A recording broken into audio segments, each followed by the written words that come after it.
Right, welcome back. I'm Captain Xavier, and I have returned mostly intact from Jared's epic Nerf battle. It was a rough event.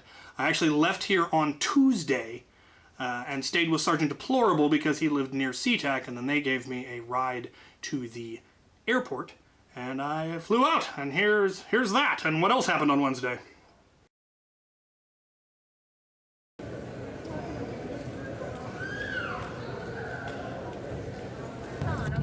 Although CDC guidance has changed, the TSA still requires all guests.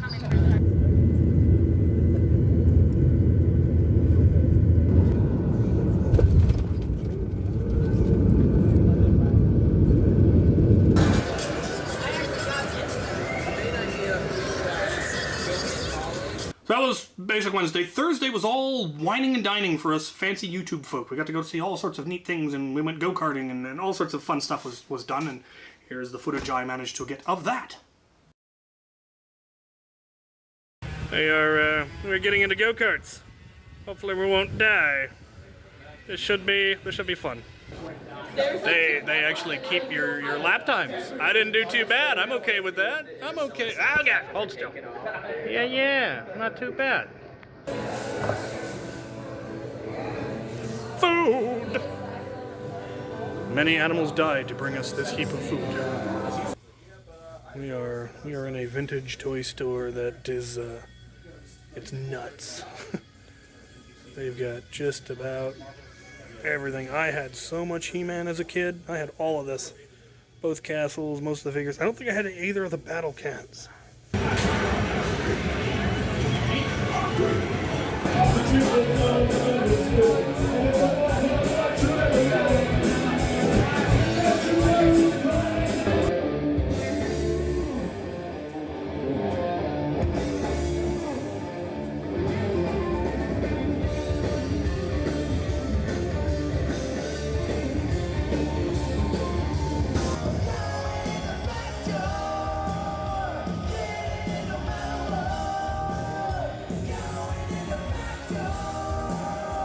Friday was then primarily the meet and greet. I think there was some stuff right beforehand, but things got messy and we ended up behind schedule. But we eventually had the meet and greet. Got lots of pictures of that.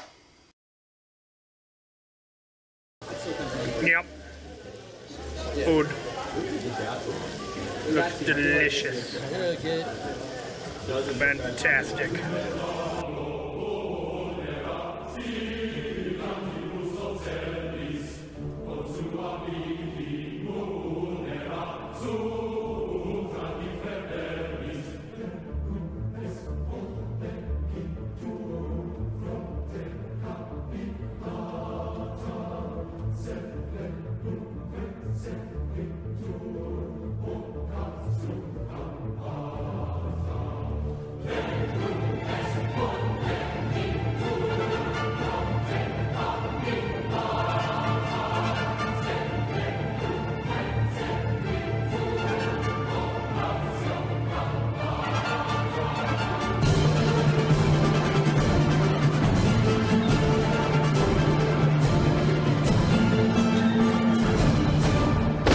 Saturday was then the actual event, and it was an 18-hour day, and I was exhausted going into it. I fielded the smart gun, which was awesome. It performed perfectly in the entire first event. Well, most of the first event, I suppose.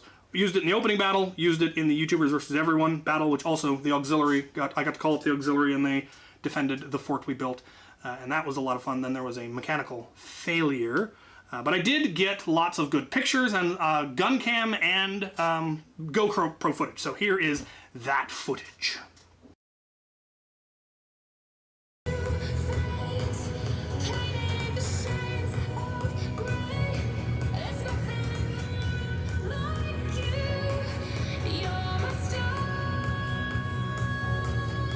This place is ridiculous. It's amazing.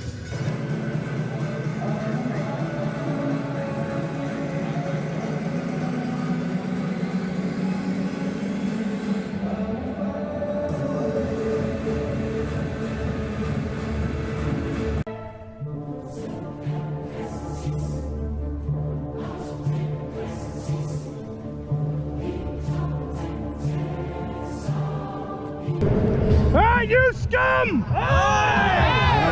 Build me a fort in the end zone! Hey, you scum! Lo there, do I see my father? Lo there, do I see my mother? And my sisters! And my brothers! Lo there, do I see the lines of my people? Back to the beginning! And lo, they do call to me! They bid me take my place among them in the halls of Valhalla, where the brave will live forever! Bangarang!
Shoot him!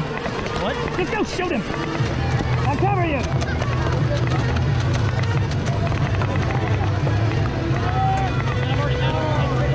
Oh, get out of there! Get out of there!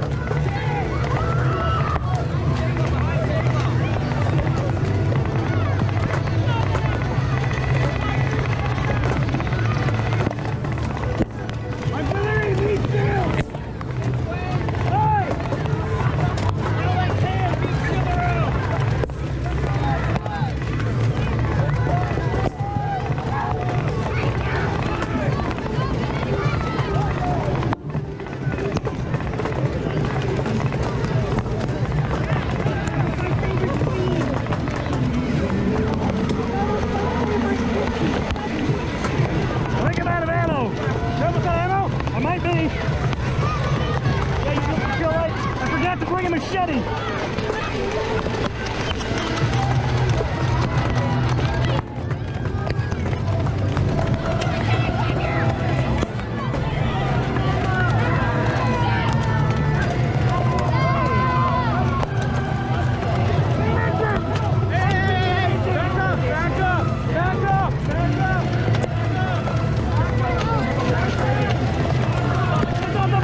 And that is it.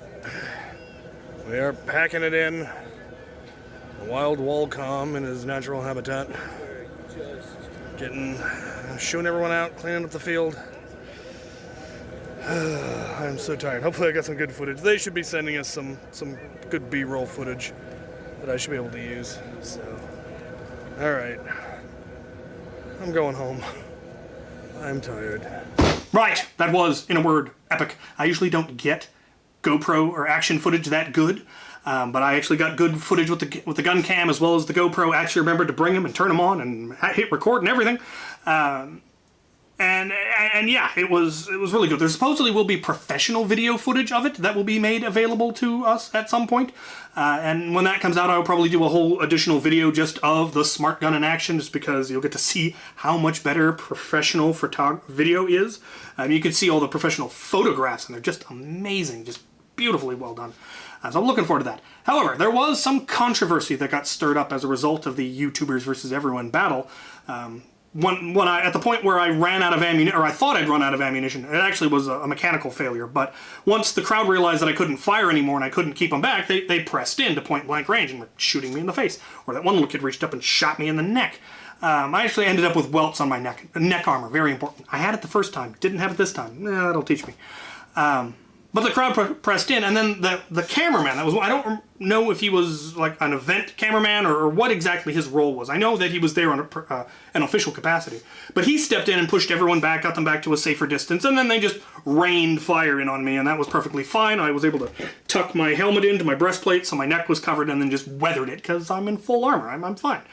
But then right at the end, while Jared's counting down 3, 2, 1, that kid comes up with a Mark II and goes to shoot me in the face at point blank range, and the guy grabs his arm and pushes him down and tells him, we don't shoot point blank range, that's not cool. And a number of people felt that him grabbing his arm that way was inappropriate, that he should have, either just blocked the blaster or just blocked him in some way, but not actually grabbed his arm. And it's hard to argue with that. They are right. There are better ways that it could have been handled. That situation really shouldn't have existed in the first place. It was made very apparent that you're not supposed to shoot people in the face, nor are you supposed to shoot at point blank range, but there were no safety marshals of any kind enforcing that. It was up to the parents, and obviously the parents were not enforcing it. So I appreciate the cameraman stepping in and forcing everybody back and keeping them at a safe distance. Yeah, that last moment could have been handled a little bit better, but you saw how chaotic that scene was, so, that's life. For my own part, I really shouldn't have been on the field, if I'm completely honest. I kind of regret going to the event in general. There were reasons that I went that I felt were good enough to justify going, and in hindsight, I don't really think they were. I had just hosted the first major event here at the Makerspace since the plague happened, and so I was already fairly worn out because I am a textbook introvert, so hosting a 2-day event with people I haven't seen, and some of the people there I'd never actually met. That was their first time ever being through this area. So I was already fairly worn out and exhausted when I got on the plane on Wednesday. And so after 3 days of wine and dine and meet and greet, by Saturday morning when I had an hour of sleep and no breakfast and I take the field for an 18-hour day, I was completely worn out and just completely exhausted mentally, physically, emotionally, all of it. And I really shouldn't have been on that field. Or if I was, I definitely should have tasked one of the auxiliary to keep an eye on me. Because I ended up losing my temper and yelling at a kid because he shot me in the back of the head one too many times with an FVJ. Which is annoying and uncool, but doesn't deserve to get yelled at the way that I did. And I really do believe I would have handled that better if I hadn't been so exhausted. I'm usually great with kids. I usually have the patience of a saint. I had a nun literally tell me that once. And I would think she would know. But I was entirely exhausted, and that falls on me to recognize that I'm not safe in this situation. And there were things that I could have done to make sure that I wasn't that worn out, but in all honesty, I just shouldn't have been at that event. And a lot of people think that the event shouldn't have happened in general, and it's kind of hard to argue with that as well. So I'm still hoping that I'll be able to find the kid that I yelled at and be able to apologize to him directly. I spent an hour afterwards trying to find him, but AT&T Stadium is big on a scale that's hard for the mind to actually grasp. And there were 4,000 people there, and I only, saw him briefly, and I was never able to find him to apologize, and I really wish that I could. So if by some chance the little kid who I yelled at is watching this, or the parents are watching this, please do reach out to me so that I can apologize and make amends. It's going to eat at me if I don't, because I was completely out of line, and I really feel it's important to, especially important to apologize to kids when an adult messes up, because it teaches them that that is adult behavior, to apologize, and that sometimes adults are wrong, and that in that case, I absolutely was, and I really would like to apologize. But all in all, it was an enjoyable event. There were some things that could be done differently. There definitely needs to be safety marshals. They are planning to host 3 events in the future, one in Atlanta, one in Dallas, and one in LA, and I may go to one again in the future. I don't know. If I do, I will definitely be handling it very, very differently to make sure I don't have the same problems that I ran into. I'll probably just fly in for the meet and greet and the event as opposed to the wine and dine. We'll see. I probably wouldn't attend more than one of the events in a year, so I don't know which one I would go to. Maybe I would pick a different one each year. First one, I would probably go to the LA event, honestly, because I've never been to LA. And I might be able to work it in with some other stuff that I'm working on. One of the reasons that I went to the event was some networking that I'd like to work towards, and we'll see how all that works out. Anyway, that was the event. Sunday, I then got on an airplane and flew home, and here's that.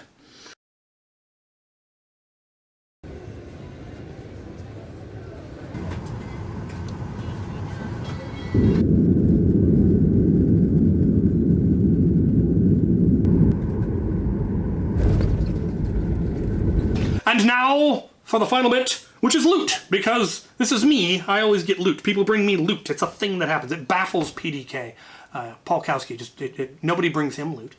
So yes, I got a squid hat. I was given a package of loot, a package of loot at the meet and greet, including 1 squid hat, which is entirely too warm. I got a couple of pouches, very nice, heavy pouches with lots of, you have a good dump pouch or even a holster for a larger blaster. This one looks like it might actually fit possibly a Chronos, and then fits rival magazines perfectly, apparently. So that is pretty cool. A bunch of springs, including this nifty one. A worker T-pole, that is fabulous. A brassed sledge fire shell, I'm definitely looking forward to trying that. A couple of cylinders of things and Lego brick separators. Handguard. Caution tape. I did not have any of this, and now I have a whole roll. A AK barrel attachment, standard Nerf lug barrel attachment, that's neat. A deploy hammer shot holster, not crazy about the color, but I can fix that. That is actually pretty nifty for a lot of reasons. And a painted sling fire. There's actually a note. I should read the note. Let's read the note. Dear Captain, please allow me to introduce myself. I am Nathan, also known as Nattox. It's a great name. I have been a fan of yours since I got into the hobby in 2017. I've been meaning to send you a box of Nerf stuff for a while, but I decided to wait until Jared's epic Blaster Battle. It's actually Blaster Battle. I've probably been saying Nerf Battle this whole time. It's Blaster Battle now. To give it to you enclosed are some goodies. I already showed them all. I hope you like the stuff. I do. It's cool stuff. I like the squid hat. Thank you for all that you do. My dream is to one day join the crew. I am proud to be a part of the auxiliary. May your root beer be ever plentiful. Nattox, definitely Nattox on YouTube. If I can find it, there will be a link in the description. You can go check out his stuff. One of the things he is wanting to do is do commissions for paint jobs. He gave me this sling fire, which has been painted up in a gunmetal gray and then has an X on it. And if this is an example of his early work, I believe he is actually going to be incredibly good at this one day. It's a very clean paint job. There were no cracking, there's no dripping, there's no pooling. It's very, very well done. There are definitely some things he could improve, and there's definitely some people he should talk to about that aren't me, because I am a lousy painter, but Valor and a couple of other YouTubers out there, Nerf folks, do just insanely beautiful paint jobs. Andy Verk, a couple of others he should definitely reach out to. Al the Geek, they know more about painting than I will ever know. They've probably forgotten more about painting than I will ever know. And they could definitely get you up to a level where you could definitely be doing commissions for paint jobs. But this is an excellent start. It's got the metal kit in it. It might need a little bit of work. I may do some tinkering, check the spring, check some stuff. I think it might need a heavier spring. But yeah, that's pretty cool, and I was actually, I think, in need of a sling fire, so now I have one. So that is pretty snazzy. So stay tuned. Oh, one last thing that he made for me. Minis. He made minis of me. Of all the me's. Will it focus? Will you focus? I can't. Yeah, there we go. So medieval me, pirate me, HVZ me, minigun, ant me, and then just me in my adventure hat. Most of them have the same goatee and smirk. The head under the helmet is different because he didn't have enough, but I love that they're all the same head. That's just really, really cool. So these will be going on display with the other minis of me that I have been sent. Yeah, that was the event. It was a lot of fun. I will definitely be doing more travel, probably not until next year, though, for the obvious reasons. But then I do hope to get to a lot of places. I still want to get to Europe. I definitely want to get to Australia. I want to travel around America and see as many of you as I can and have a lot of fun. So there it is. Thank you for watching.